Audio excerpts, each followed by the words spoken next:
When I first bought this transporter and I was deciding how to do the camper conversion on it, there was one thing that I was 100% sure that I wanted, and that is a sliding rock and roll bed.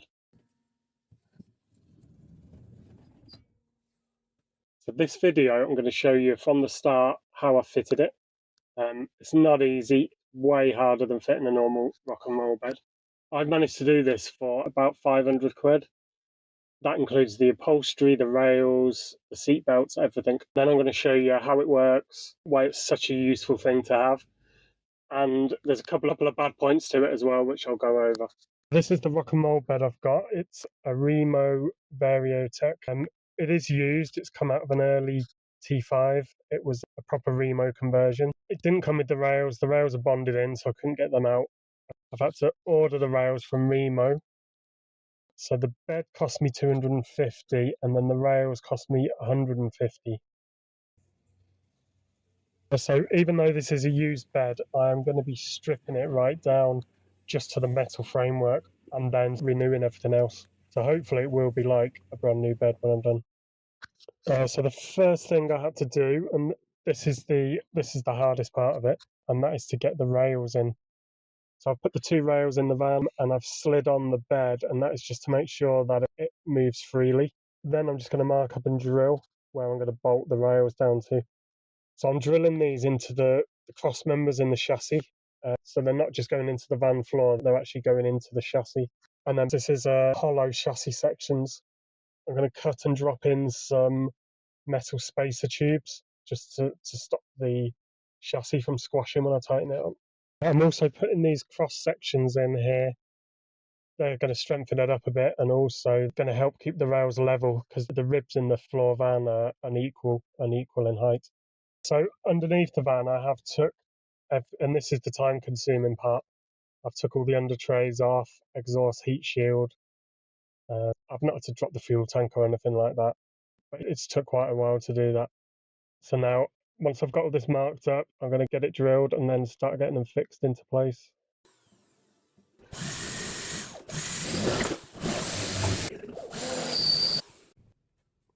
So with all the holes drilled and treated, I then started putting the rails in. So the rails, I'm not just bolting them in, I'm bonding them in as well. I'm bonding them in, getting them into position. Then I'm going to put all the bolts in, do them up loosely, get the bed in, check that it moves freely, and then I'm going to get all the bolts torqued up.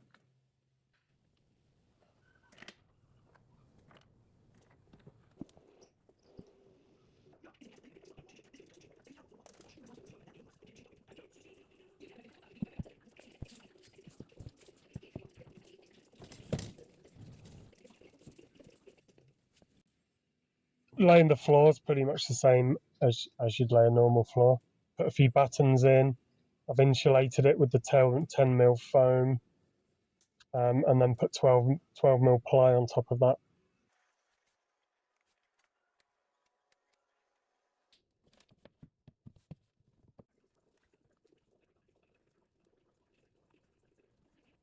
So in these rails, I need to make some holes, and that is for the bed to lock into place at various positions. I'm going to need quite a few of these holes. One for traveling position, one for the sleeping position, one to keep it locked in place when it's right forward, when it's right back. Someone's told me to do this when drilling aluminium, and that is to use a tile cutting hole saw. So I've just made this jig up with it, keeping the diamond cut end wet, taking it quite slow, and it is actually making some quite neat holes.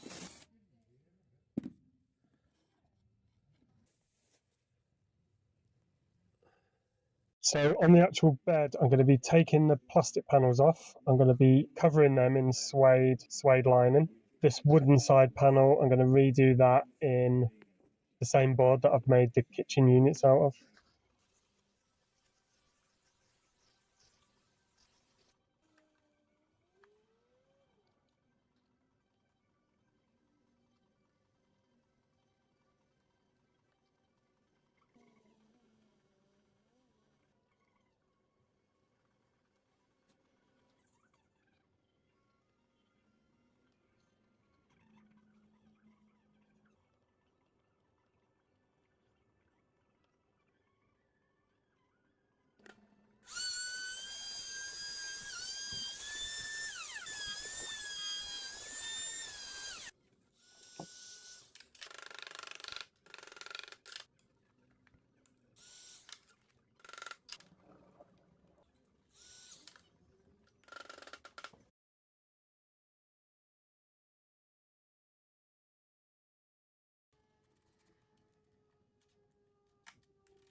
So the rear bedboards, I'm just going to carpet them and I'm going to put a hinge on them so that I can get them out of the way quite easily.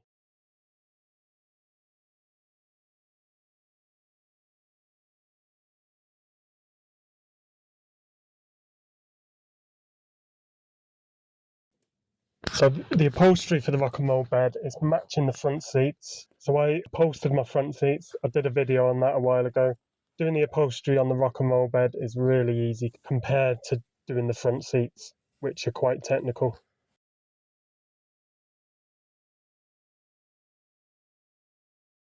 So I will show you how it all works now.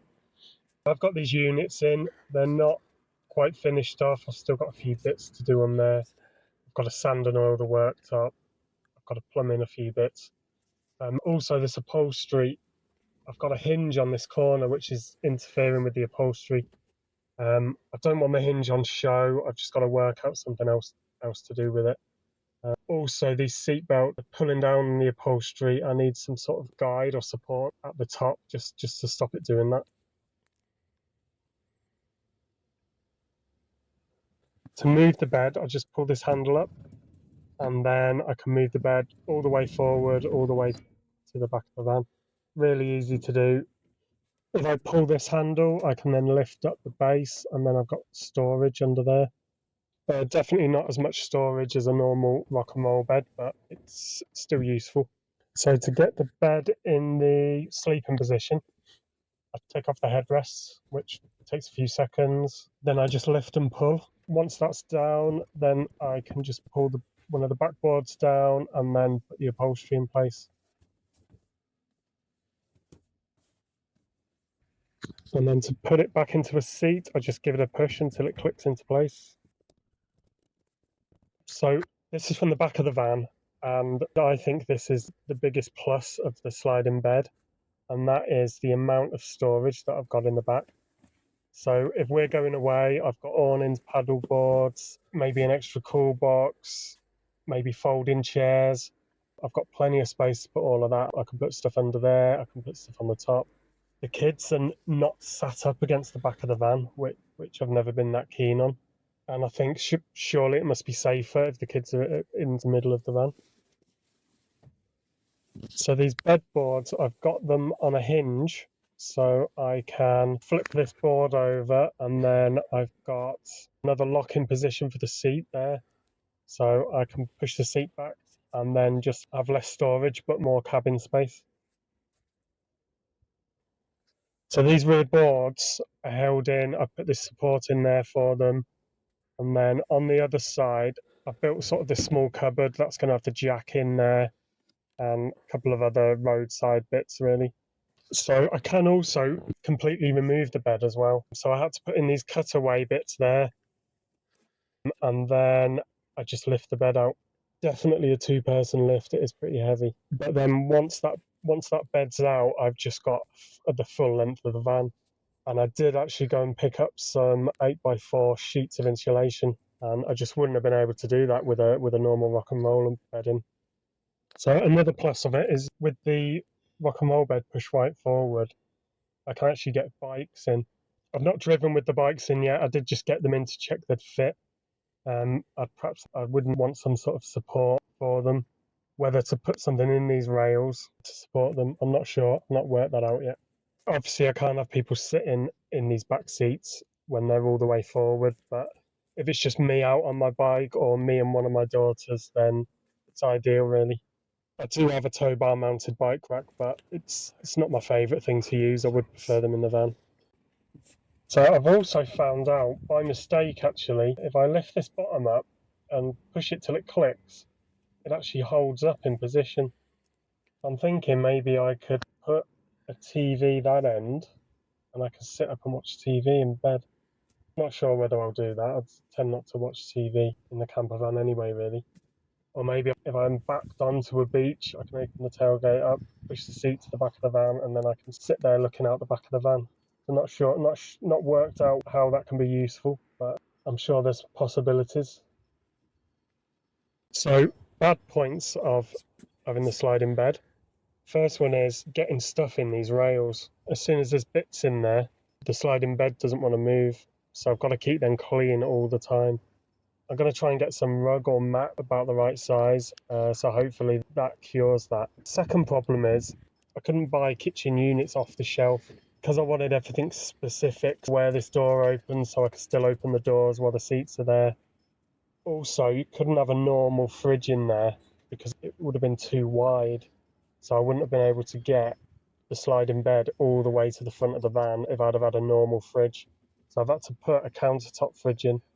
I could have made the sliding bed a lot thinner, but I would take a wider bed over a bigger fridge any day. But that's just personal choice. Another problem is the weight of it. It weighs quite a bit more than a normal rock and roll bed would. So my van is actually the T30, so it's got a decent payload. I'd perhaps be more concerned if I had a T28 or the T26. But also the weight of it affect getting it in and out. It's definitely a two-person lift, and it's awkward at that. So thank you for watching the video. Hopefully it might have inspired some of you to try and work out how to get a sliding rock and roll bed in. There are lots of different ways you can do it. I think quite popular is to use the unwind rails. I know people get the California bed and put them in. I think the latest Reimo, so the newer model to this one, you can get them done, but I think it's about £6,000, which it is a lot of money for a rock and roll bed. So I am pretty much done with this conversion now, so hopefully I'm going to be using it pretty soon. When I finish this furniture, I might do one more video of me building that. I have hated every minute of building the furniture, but it has actually turned out quite well. I am really happy with it. So if you're interested in building your own furniture for your van, then look out for that video.